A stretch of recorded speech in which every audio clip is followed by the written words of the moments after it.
Hey guys, in this video, I'll show you how to locally transfer Steam games from one PC to another. Alright, so let's begin. Now, keep in mind you do need to be on the same network, and you also need to have enabled some settings that I'll show you later.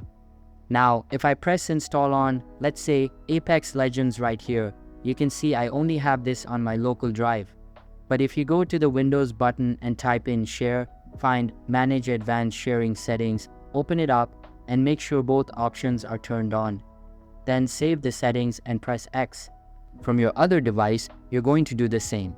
On your other PC, when you press install, if you're on the same network and have turned that on for both PCs, you will have the option to download it to the local drive or the external drive, and then it will be on the other PC. So that's basically how you can do it on Steam. Remember, you need to be on the same network and you need to enable sharing on both PCs. So that's how you can do it, guys. And that's it for this video. If you find this helpful, consider subscribing and giving this a big thumbs up. Thanks.